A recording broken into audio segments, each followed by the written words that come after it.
नमस्कार दोस्तों, आज आप सबका इस नए वीडियो में स्वागत है। आज आप सबको इस वीडियो में रेकी आपके शरीर में किस तरीके से आपके अंदर प्रवाहित होती है और किस तरीके से रेकी आपको स्वस्थ बनाती है, इसी पर इस वीडियो में बात करेंगे। जैसे ही आप रेकी शुरू करते हैं, रेकी बाहर की जो ब्रह्मांड की असीमित ऊर्जा है वह आपके शरीर में प्रवाहित होना शुरू हो जाती है और वह आपकी ऑरा में एंटर करती है और आपकी ऑरा को क्लीन करती हुई रेकी अंदर जाती है। प्रथम लेवल जो है रेकी का पहला लेवल, उसमें आप टच करके रेकी से हीलिंग करते हैं। और जो दूसरा लेवल है उसमें सिंबल्स यूज़ होते हैं। दूसरे लेवल में 3 सिंबल्स यूज़ होते हैं जिसे आप अपने शरीर पर या दूसरे के शरीर पर डालते हैं। जैसे ही आप अपने शरीर पर या दूसरे के शरीर पर सिंबल डालना शुरू करते हैं, वैसे ही रेकी आपके शरीर के अंदर प्रवाहित होना शुरू हो जाती है और आपके शरीर को पूरी तरीके से हील करना शुरू कर देती है। रेकी में जैसे जैसे आप रेकी के सिंबल डालते जाते हैं, हर अपने चक्रास पर, अपने जॉइंट्स पर आप सिंबल डालते हैं और जिस पार्ट में आपको प्रॉब्लम है उस पर आप सिंबल डालते हैं। सिंबल्स बहुत आसानी से 3-4 बार 5 बार एक सिंबल को कागज़ पर पेन से प्रैक्टिस करने से वह सिंबल आपको बहुत आसानी से समझ में आ जाता है और मैनुअल आपके पास होता है। आप उसे देखकर बनाते रहिए और जब आपको पूरी तरीके से वो याद हो जाए तब आप बिना मैनुअल के बना सकते हैं। और जब भी आपको लगे कि आपको कन्फ्यूज़न हो रहा है, आपसे नहीं बन रहे सिंबल, तब आप मैनुअल अपने पास रखिए और देख के बनाइए आराम से। आपको बिल्कुल ज़रूरत नहीं है कि आप उसे बिना देखे बनाएं और आप बिना दूसरे पर्सन के वहाँ हुए भी आप उसकी हीलिंग, पर्सन की हीलिंग, डिस्टेंस हीलिंग आप कर सकते हैं आराम से। आपके बच्चे स्कूल गए हुए हैं, आप उनकी हीलिंग कर सकती हैं। आपके हस्बैंड या फैमिली के दूसरे पर्सन गए हुए हैं किसी भी अपने काम से, आप उनकी भी हीलिंग कर सकती हैं। आपको उनके पास में होने और उनको टच करके या उनका भी टाइम यूज़ करके आपको उनको हीलिंग देने की कोई ज़रूरत। जैसे जैसे आप सिंबल डालते जाती हैं, आप जो पर्सन के बॉडी में सिंबल जा रहे हैं वो उस पर्सन की बॉडी को पूरी तरीके से एनलाइटन करते जाते हैं और पूरा जो उसके बॉडी के अंदर जो भी नेगेटिविटीज़ हैं उनको बाहर निकालते जाते हैं और बॉडी को और माइंड को पूरी तरीके से तैयार करते जाते हैं, क्लीन करते जाते हैं और उनके अंदर के टॉक्सिन्स को बाहर निकालते जाते हैं। रेकी के अलावा ऐसे और कोई भी तरीका नहीं है जिससे आप अपने बॉडी के चक्रास तक पहुंच सकें और अपनी थेरेपी को, अपनी प्रॉब्लम के जड़ तक आप पहुंच सकें। वह प्रॉब्लम के जड़ तक इसीलिए रेकी पहुंच पाती है क्योंकि वह पूरी तरीके से पावर के साथ काम करती है। कोई दवाई, कोई मेडिसिन या कोई भी और, चाहे वो कोई चूर्ण हो या कोई चीज़ हो जिसको खाकर आप अपने पेट तक पहुंचा सकते हैं। आप अपने चक्रास तक उन चीज़ों को नहीं पहुंचा सकते जो खाकर ली जा सकती हैं या कोई योगा एक्सरसाइज करके आप उनको शरीर के स्नायु तंत्र तक पहुंचाते हैं।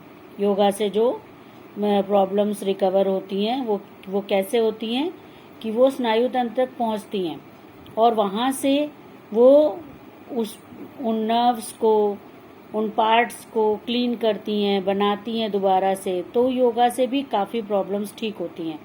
लेकिन चक्रास तक पहुंचना, योगा में चक्रास तक आप पहुंच सकते हैं लेकिन बहुत लंबे टाइम तक आप योगा करते रहें तब आप चक्रास तक पहुंच पाएंगे। लेकिन रेकी पहले दिन से, पहली सिटिंग से चक्रास तक पहुंचती है क्योंकि वो पूरी तरीके से पावर है, एनर्जी है।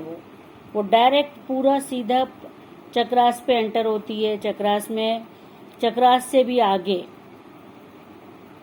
जहाँ पे उसे प्रॉब्लम लगती है कि वहाँ प्रॉब्लम है, आपकी बॉडी से भी आगे प्रॉब्लम है, आपके नर्वस सिस्टम में प्रॉब्लम है, आपके स्पाइन में प्रॉब्लम है, डीएनए में प्रॉब्लम है, वहाँ तक रेकी पहुँचती है। डीएनए को भी रेकी हीलिंग करती है और उसे पूरी तरीके से स्वस्थ बनाती है। आपका डीएनए ठीक है, कोई दिक्कत नहीं है उसमें, लेकिन रेकी उसे भी प्रॉपर करेगी, सही करेगी अगर वहाँ हीलिंग की कोई ज़रूरत है तो।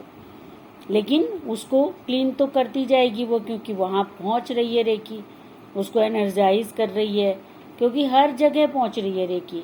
आपकी बॉडी में मान लीजिए 2 प्रॉब्लम है, 3 प्रॉब्लम है, कोई जॉइंट में पेन है, कोई किसी को हार्ट में पेन है, किसी को लंग्स में प्रॉब्लम है, सांस लेने में प्रॉब्लम है, किसी को और कोई प्रॉब्लम है, किडनी में प्रॉब्लम है या और कहीं भी, तो वो सब प्रॉब्लम के लिए हीलिंग मिल रही है। लेकिन जहाँ जहाँ आपको प्रॉब्लम नहीं है, एनर्जी वहाँ भी पहुँच रही है, उन जगहों को स्वस्थ बना रही है। तो वहाँ के लिए आपको हीलिंग के लिए प्रेयर बोलने की आपको ज़रूरत नहीं है कि वो जगह सब ठीक है, क्योंकि वो सब अपने आप उनको सिर्फ एनर्जी मिल रही है, वहाँ की क्लीनिंग हो रही है और वो सब चीज़ें और स्वस्थ हो रही हैं। वो सारे पार्ट्स, आपके बॉडी के ऑर्गन्स, हर एक हिस्सा पूरी तरीके से स्वस्थ हो रहा है। आपको उनके लिए अलग से हीलिंग डालने की ज़रूरत नहीं है। और जहाँ आप हीलिंग दे रहे हैं वहाँ हीलिंग मिल रही है और वो हीलिंग पूरी रूट तक पहुँचती है। इसलिए कई बार जो क्रॉनिक केसेस होते हैं, जो बहुत पुरानी बीमारी वाले लोग होते हैं, और जब वो रेकी में आते हैं तो वो उन्हें लगता है कि कुछ भी नहीं हो रहा हमारे साथ, क्योंकि जब रेकी दिखाई नहीं दे रही है, कोई उसका साउंड नहीं आ रहा है, कोई एक्सरे नहीं निकल के आ रहा है, कोई स्कैन नहीं हो रहा है, सिर्फ वो जा रहे हैं या वो डिस्टेंस में हीलिंग ले रहे हैं, तो उन्हें लगता है कि वो फीस दे रहे हैं, काम कुछ नहीं हो रहा।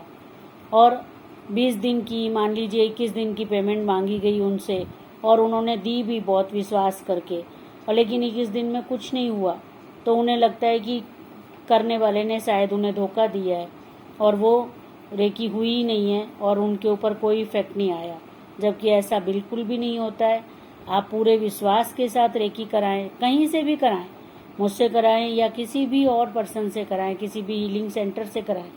रेकी में अगर आपकी प्रॉब्लम क्रॉनिक है, अगर आपको फीवर, खांसी, जुकाम, ऐसी कोई भी साधारण प्रॉब्लम है, तो वो आराम से आपको 5 से 7 दिन के अंदर पूरी तरीके से आप स्वस्थ हो जाएंगे, अंदर से पूरे डिटॉक्स होकर आप स्वस्थ हो जाएंगे।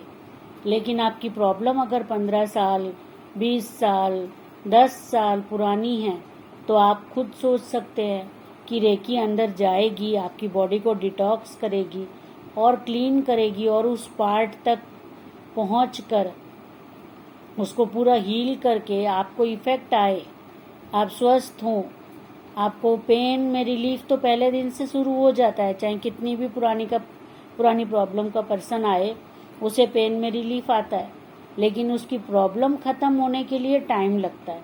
और अगर हम शुरू में ही बता देते हैं कि आपको 6 महीने की हीलिंग लगेगी, आपको 5 महीने की हीलिंग लगेगी, तब तो वो पर्सन कराते ही नहीं है हीलिंग, क्योंकि उन्हें लगता है कि उन्हें बहकाया जा रहा है, इतने लंबे टाइम तक फीस मांगी जा रही है। बिल्कुल भी ऐसा नहीं होता।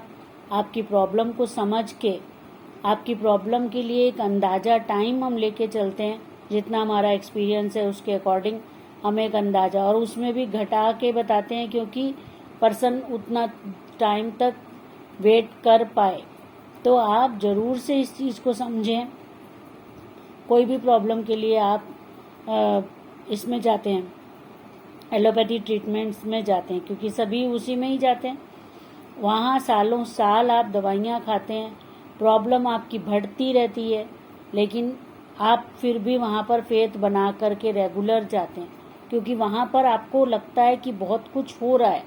आप जा रहे हैं, डॉक्टर चेकअप कर रहे हैं, टेस्टिंग हो रही है, रिपोर्ट आ रही है, पता चल रहा है कि बॉडी में क्या बढ़ा है, क्या घटा है, और रिपोर्ट्स के बाद डॉक्टर आप ही को बताते हैं कि आप नमक कम खाइए, आपने नमक ज़्यादा खाया है, आपने तेल ज़्यादा खाया है, आपने और कोई चीज़ें ज़्यादा खाई हैं, और आप ही को वो बताते हैं कि तेल घी आपको और घटाना होगा, नमक आपको और घटाना होगा, चीनी तो आपको बिल्कुल नहीं खानी है, एक्सेट्रा एक्सेट्रा आपकी प्रॉब्लम के अकॉर्डिंग वो आपको गाइड करते हैं, जबकि वो इतने सालों से आपको दवाई दे रहे हैं, फिर भी वो आपको ही कहते हैं कि ये और कीजिए, ऐसा कीजिए, वॉक कीजिए या वॉक मत कीजिए, या आप स्ट्रेस मत लीजिए, आप रिलैक्स कीजिए, पेशेंट को रिलैक्स करवाइए, आप उनको आप या तो एडमिट कर दीजिए।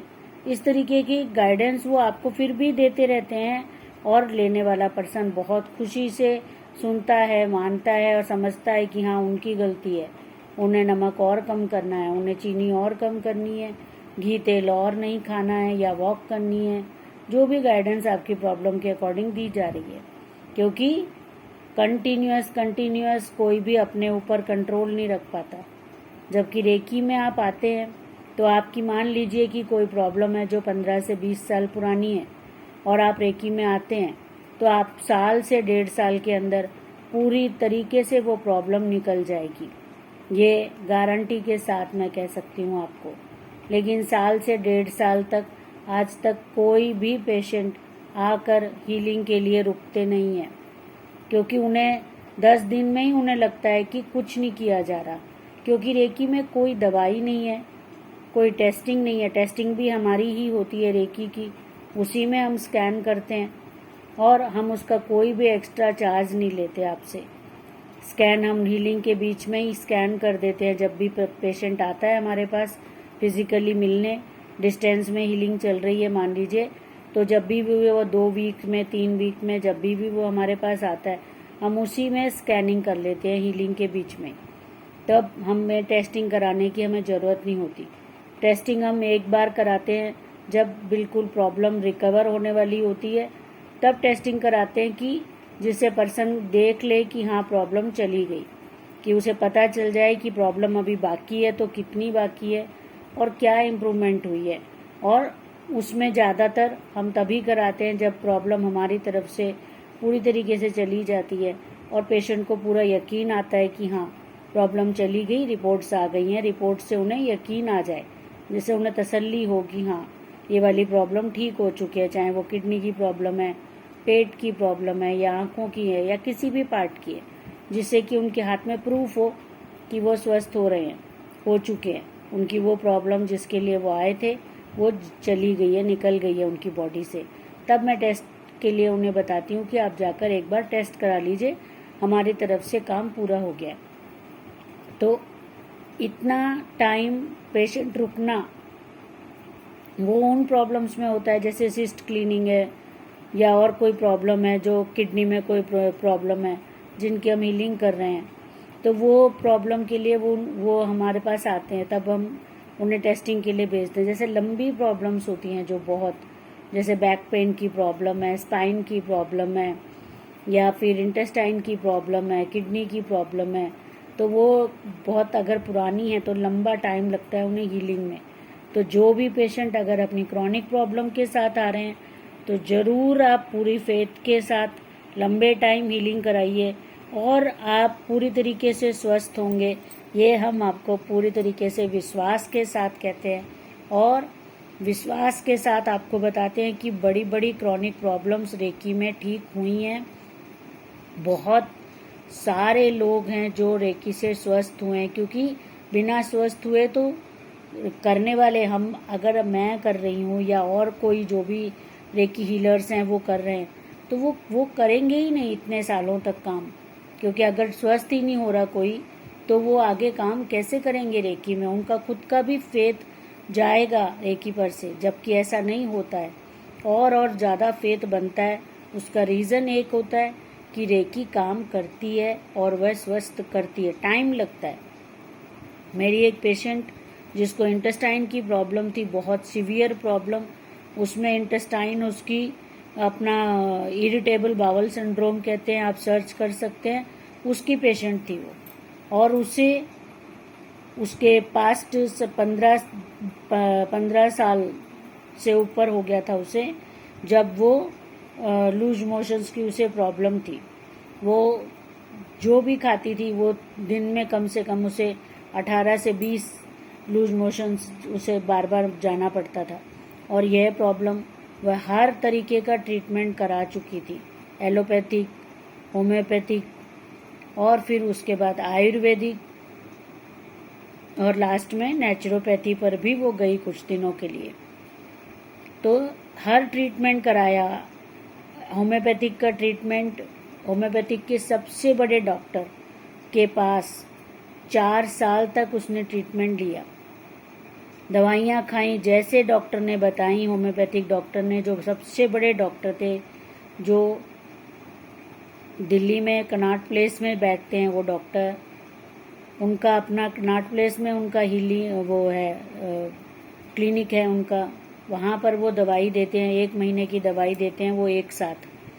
तो इस तरीके से उसने 4 साल उनके पास दवाइयाँ खाई। जब वहाँ भी दवाइयाँ रिवर्स होके फर्स्ट मेडिसिन पे वापस आ गई, तब उन्होंने मना कर दिया, खुद से उन्होंने मना कर दिया कि दवाइयाँ सारी रिपीट हो गई हैं, आपके ऊपर दवाइयाँ काम नहीं कर रही हैं, हम वापस फर्स्ट मेडिसिन पे आ गए हैं जो हमने सबसे पहले दी थी। और यही चीज़ आयुर्वेदिक में हुई। उसके बाद वो होपलेस होकर बैठ गई और जब वो नेचुरोपैथी में गई तब वहाँ पर उसे एक रेकी मास्टर मिली। उसे उस पेशेंट को रेकी का नाम भी नहीं पता था। वहाँ पर रेकी मास्टर मिली, उसने थोड़ा सा उसको वर्बली बताया कि ऐसे ऐसे रेकी होती है, काम करती है, आप स्वस्थ हो जाते हैं, आपको कुछ नहीं करना है, आपको दवाइयाँ नहीं खानी है। तब उसे लगा कि शायद ये मेरे ऊपर कुछ काम कर जाए, क्योंकि कुछ तो बचा ही नहीं था अब उसके पास। उसने रेकी सीखी, उसने कहा ठीक है आप मुझे सिखा दीजिए।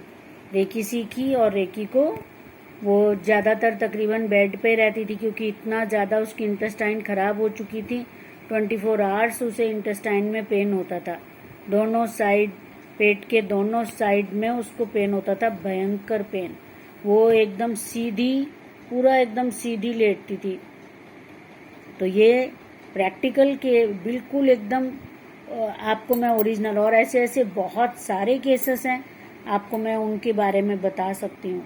और उस पेशेंट, वो हिल नहीं सकती थी बिल्कुल, क्योंकि इस तरफ भी हिले तो भी उसको लेफ्ट साइड में भी पूरे साइड में पेन होता था, राइट साइड में हिले तो राइट साइड में, और बिना हिले भी उसकी पूरी रात चीखें निकलती रहती थी। जो भी उसके आसपास के सोने वाले लोग थे, उसके फैमिली के, उसके बच्चे, उसके हस्बैंड, वो कैसे सोते होंगे, वो उनका मन जानता है कि वो कैसे सो पाते होंगे। वो रात भर पेन से अपनी आवाज़ को बेहद कम रखते हुए भी चीखें निकलती थी। इस तरीके की पेन सहकर वो इतने साल से चल रही थी, क्योंकि उसको किसी भी ट्रीटमेंट से रिलीफ नहीं आया। हाँ, शुरू में एलोपैथिक ट्रीटमेंट से 15 दिन का रिलीफ आया, फर्स्ट 15 डेज, तब पेन नहीं था उसकी बॉडी में, लूज मोशंस थे। फिर उसके बाद धीरे धीरे जाके पेन भी शुरू हो गया हल्का हल्का। होम्योपैथिक ट्रीटमेंट लिया उसने, तब भी कम पेन था, सह लेती थी वो, एज भी यंग थी तो सह लिया। उसके बाद आयुर्वेदिक ट्रीटमेंट आते आते तक भयंकर पेन शुरू हो चुका था। आयुर्वेदिक ट्रीटमेंट से 6 महीने 7 महीने काफ़ी रिलीफ भी मिला, जिससे उसकी होप भी बढ़ी कि शायद इस ट्रीटमेंट से मैं बिल्कुल स्वस्थ हो जाऊंगी। तभी वो वैद्य जी उसको बताते थे कि दही छान के, आप दही को 2 घंटे लटका के उस गाढ़े दही में ये चूर्ण मिला के लीजिए। जैसे जैसे वो अनार के जूस से बोलते थे, कभी वो अनार के छिलके को जला के उसकी भस्म के साथ ये दवाई मिक्स करके खानी है, शहद डाल के। जैसे वो बताते थे वो वैसे दवाई खाती थी कि वो स्वस्थ हो जाए, क्योंकि उसके बच्चे बहुत छोटे थे। लेकिन नहीं हो पाई, वो कोई भी चीज़ काम नहीं करी। फिर लास्ट में भगवान की शायद इच्छा थी, तब वो उसे रेकी मिली, और रेकी से वो हीलिंग अपने आप लेटे लेटे, उसे ज़्यादा नॉलेज भी नहीं थी, अपने आप लेटे लेटे खुद की हीलिंग करते करते करते करते कब धीरे धीरे उसका साल भर में थोड़ा थोड़ा पेन कम हुआ। साल भर में थोड़ा थोड़ा पेन कम हुआ, उसे पता भी नहीं चला कि थोड़ा पेन कम है, क्योंकि वो इतने सालों से पेन सहते जा रही थी कि उसे अब हल्का सा पेन कम हो तो भी इतने पेन में क्या मालूम पड़ेगा। तो थोड़ा सा पेन उसका रिलीफ आया, उसे साल भर के बाद उसे एहसास हुआ कि थोड़ा सा शांति से सोने लगी है वो, उसे ये एहसास हुआ। कि थोड़ी सी नींद आनी शुरू हो गई है। जब साल भर के बाद उसको रात में कुछ घंटों की रिलीफ नींद मिलने लगी, तब उसे रियलाइज़ हुआ कि थोड़ी रिलीफ शुरू हो गई है, क्योंकि वो पूरे विश्वास के साथ करती जा रही थी, क्योंकि हर ट्रीटमेंट को उसने पूरे विश्वास के साथ लिया था, चाहे वो होम्योपैथिक का हो, चाहे वो आयुर्वेदिक का हो। हर ट्रीटमेंट, हर डॉक्टर पे पूरा फेथ रखा। और आयुर्वेदिक जो वैद्य जी थे वो भी बहुत बड़े वैद्य जी थे, और वो उनकी अपनी आयुर्वेदिक लैब थी, वो दवाइयाँ बनाते भी थे आयुर्वेदिक, तो बहुत अच्छी जानकारी थी उनको। और लास्ट में 1.5 साल के ट्रीटमेंट के बाद उन्होंने खुद बोला कि दवाइयाँ आपके ऊपर रिवर्स हो गई हैं, दवाइयाँ काम नहीं कर रही हैं, हम फर्स्ट दवाई पे आ गए हैं। और यह चीज़ तो उसने खुद भी देखी थी कि दवाइयाँ फर्स्ट में जब सबसे पहले उन्होंने 2-3 कलर की गोलियां दी थी, वो दवाइयाँ फिर उसके बाद चूर्ण आते चले गए, अलग अलग भस्म आ गई, उन्होंने स्वर्ण भस्म, चांदी भस्म भी दी उसे, लेकिन लास्ट में फिर वो फर्स्ट दवाई पर आ गए। वापस रिपीट होते होते हर दवाई काम करना बंद करते करते फिर से फर्स्ट दवाई पर आ गए वो। तब उन्होंने बोला कि आपके ऊपर दवाइयाँ काम नहीं कर रही हैं, दवाइयाँ फर्स्ट पे वापस आ गई हैं, अब आप हमारे पास मत आइए। तब उसने जाना छोड़ा, जब उन्हें उनके ऊपर होप बनाए रखा उसने कि नहीं, जब तक वैद्य जी कहेंगे दवाई देंगे मैं जाऊंगी, क्योंकि उसके पास और कोई रास्ता ही नहीं था दूसरा, तो वो होप बना के चल रही थी कि ठीक है। लास्ट में वैद्य जी को ही उन्हें मना करना पड़ा कि मत आइए, सारी दवाइयाँ रिपीट हो चुकी हैं, तो फिर उसने जाना बंद किया। और फिर आयुर्वेदिक ट्रीटमेंट के बाद वो दिल्ली के मूलचंद हॉस्पिटल भी पहुंची, वहाँ भी दवाइयाँ ली। जब वहाँ देखा उसने कि सेम दवाइयाँ हैं जो वो पहले खा चुकी है, तो फिर मूलचंद में दोबारा नहीं गई, क्योंकि जब देख लिया उसने कि सेम सी दवाइयाँ हैं बिल्कुल, तो इतनी दूर मूलचंद हॉस्पिटल जाने का, इतनी भीड़ में खड़े होने का उतनी हिम्मत ही नहीं बची थी उसके पास, तो फिर वो रिपीट नेक्स्ट टाइम नहीं गई वहाँ पर। उसके बाद फिर उसे रेकी मिली, और रेकी को उसने बस करती रही, क्योंकि उसे साल भर कोई भी रिलीफ नहीं आया, साल भर कोई भी रिलीफ नहीं आया, बस वो करती जाती थी, क्योंकि लेटे लेटे करना था। और वो घर का काम बहुत मुश्किल से करती थी, लेकिन उसके बच्चे छोटे थे, घर में और कोई नहीं था, तो उसे करने पड़ते थे वो सारे काम। और वो उन कामों को करते हुए जब बीच बीच में आके थकान से, पेन से वो जाके लेटती थी, वो रेकी करती। इस तरीके से रेकी वो दिन में कई बार करती थी, लेकिन साल भर उसे हल्का हल्का रिलीफ आया होगा, वो रिलीफ उसे एहसास ही नहीं हुआ, क्योंकि इतने पेन में जब तक अच्छे से रिलीफ नहीं आए वो उसका एहसास नहीं हो सकता है पेशेंट को, क्योंकि वो इतने पेन में है, इतने लंबे टाइम से, इतनी भयंकर पेन में है। वो चीखें मार के जिसकी रात निकलती है, आप उसकी पेन का अंदाज़ा लगा सकते हैं। तो इस तरीके से उस पेशेंट ने नेक्स्ट ईयर जब उसका आया शुरू हुआ रेकी करते हुए, तब तक वो 3 लेवल 1 2 3, उसके बाद करुणा हीलिंग, प्राणिक हीलिंग, ऐसे कई लेवल वो कर चुकी थी अपनी उसी टीचर से। उनकी जो वो टीचर थी वो इतनी बीमार थी, तो वो उनसे रिक्वेस्ट करती थी कि आप मुझे घर आके सिखा के जाइए। और इस तरीके से वो टीचर उसकी रिक्वेस्ट सुन के, उसकी कंडीशन देख के उसके घर आके उसे, बस वो ज़्यादा नहीं रुकती थी, ज़्यादा समझाती नहीं थी पूरा डिटेल में, बस थोड़ा सा एक रफली कि ऐसे कर लो ऐसे कर लो, और मैनुअल दे देती थी। बस वो अपने आप उन मैनुअल से ही सारा सीख के करती थी। जितना भी बाद में उसने एक्सपीरियंस किया वो उसका खुद का एक्सपीरियंस था, अपने बच्चों की हीलिंग, अपने हस्बैंड की हीलिंग, और दूसरे आसपास के लोगों की हीलिंग, क्योंकि वो दिन में कई बार हीलिंग करती रहती थी, बच्चों को भी जो भी प्रॉब्लम है सबके। तो सारा एक्सपीरियंस, प्रैक्टिकल एक्सपीरियंस मिला उसे। उसके बाद उसने 2 साल के अंदर वो आधे से ज़्यादा ठीक हो गई। अब वो आराम से काम कर लेती थी, पूरा चलने फिरने लगी, जो कि उसके लिए बिल्कुल एक इम्पॉसिबल चीज़ हो गई थी, एक सपने की तरह हो गया था कि वो ज़्यादा अच्छे से चल फिर सके, मार्केट जा सके, बच्चों के संग बाहर जा सके, वो सब उसके लिए एकदम सपना हो गया था। वो सब करना शुरू हो गया। हालांकि पेन अभी भी था, लेकिन अब वो काफ़ी अपने आप से ये सब काम कर पाती थी, तो उसे बहुत अच्छे से यकीन हो गया था रेकी पर। फिर उसने टीचर डिग्री लिया, फिर उसके बाद लामा फेरा लिया और फिर मैग्नीफाइट ली। इस तरीके से और कोर्सेज जो उसके सामने आ रहे थे, जैसे जैसे वो उनको खूब प्रैक्टिस कर लेती थी अपने ऊपर, फैमिली पर, बच्चों पर, सब पर, और इस तरीके से वो स्वस्थ हुई। तो टाइम लगता है जब आप क्रॉनिक प्रॉब्लम से गुजरते हैं। मेरा ये पूरी स्टोरी बताने का एक ही रीज़न है कि जो भी लोग कभी भी इस वीडियो को देखें और जो क्रॉनिक पेशेंट हैं, आप भरोसा रख के रेकी लें। मैं इसीलिए सबको सजेस्ट करती हूँ कि आप सीख के आप करो, जिससे आपको वो बहुत ज़्यादा एकदम बजट फ्रेंडली पड़ेगा, जिससे कि आप अपनी हीलिंग दिन में जितनी बार चाहें कर सकते हैं। मैं बिल्कुल भी नहीं कहती कि आप मेरे से हीलिंग कराओ, मैं कहती हूँ आप खुद सीख के कीजिए। आपको एकदम सस्ता पड़ जाएगा, बिल्कुल बजट फ्रेंडली हो जाता है वो। आपके 3-4 हज़ार खर्च हुए और आप 2-3 लेवल सीख गए, 2 लेवल सीख गए, फिर मतलब एटलीस्ट 6,000 में तो आप 3 लेवल सीख जाते हैं, और उसमें आप लाइफ टाइम अपनी हीलिंग करते हैं। अपने बच्चों की हीलिंग, अपने फैमिली की हीलिंग, जिसकी भी चाहें आप कीजिए, और मेरी पूरी गाइडेंस आपके साथ होती है। आपको ज़्यादा स्पेंड करने की ज़रूरत ही नहीं है, बस आपको हीलिंग करनी है।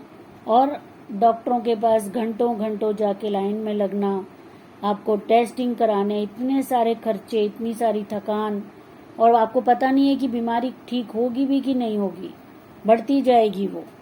तब आप जरूर से रेकी सीखें, आप जरूर डॉक्टर ट्रीटमेंट पे जाएं।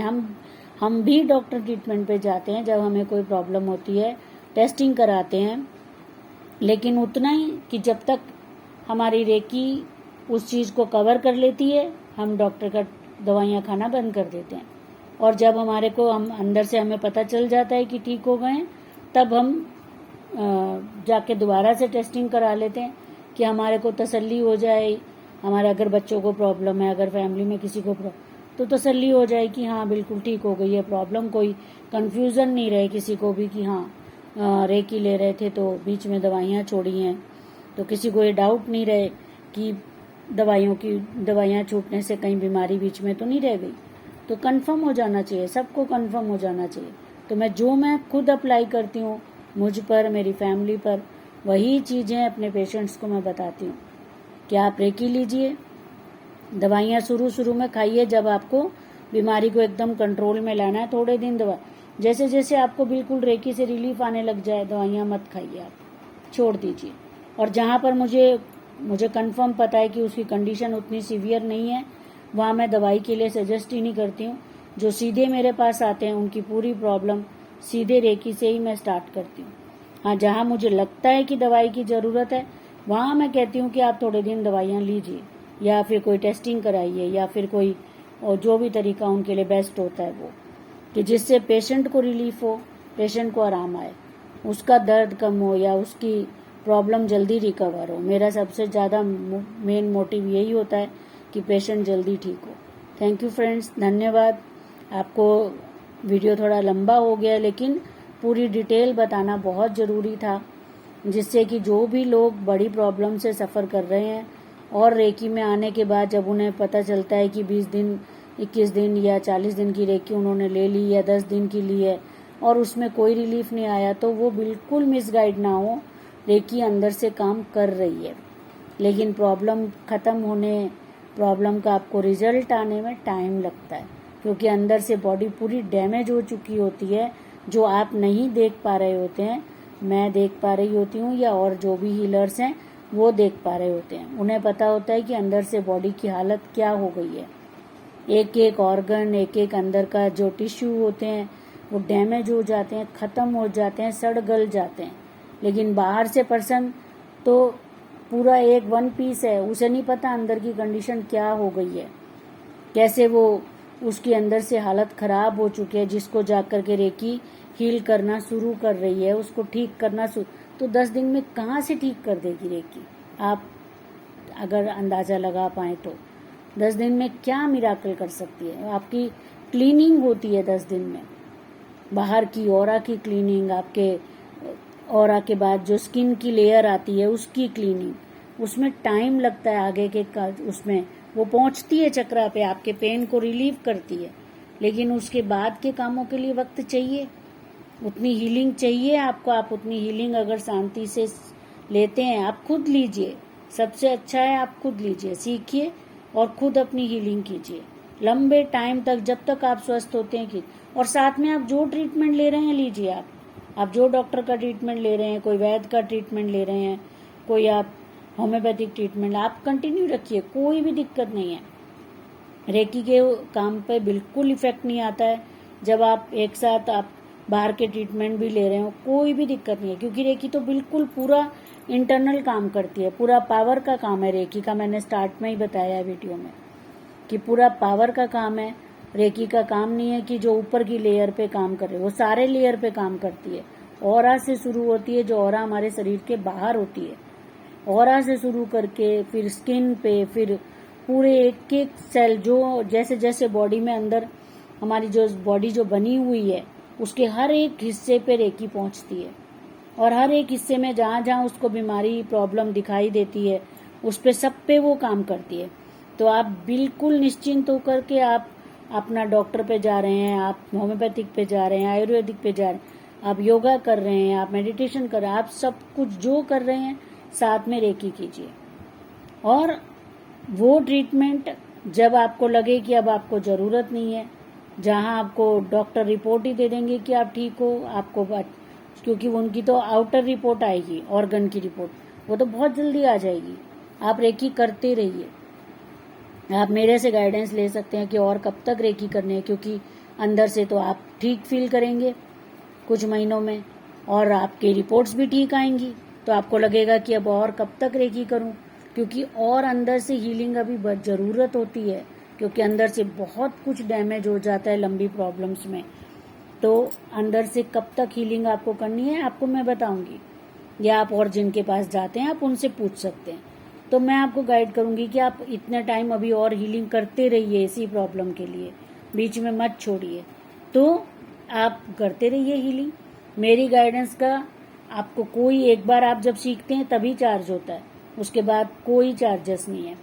आप आइए, मिलिए या फ़ोन पे बात कीजिए, कोई मेरे रिपीट चार्जेस नहीं होते। आप आराम से आप मुझसे बात कर सकते हैं, जब अगर आप मेरे स्टूडेंट हैं, आप मेरे पेशेंट हैं, तो कोई भी दिक्कत नहीं है। थैंक यू फ्रेंड्स, धन्यवाद।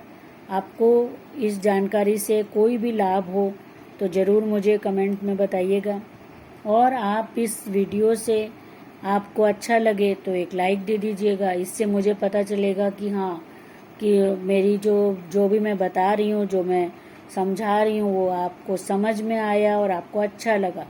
और अगर आपको कोई चीज़, कोई डाउट आता है, कोई बात समझ में नहीं आती, आप मुझे कमेंट में पूछ सकते हैं। थैंक यू, धन्यवाद। खुश रहिए, स्वस्थ रहिए।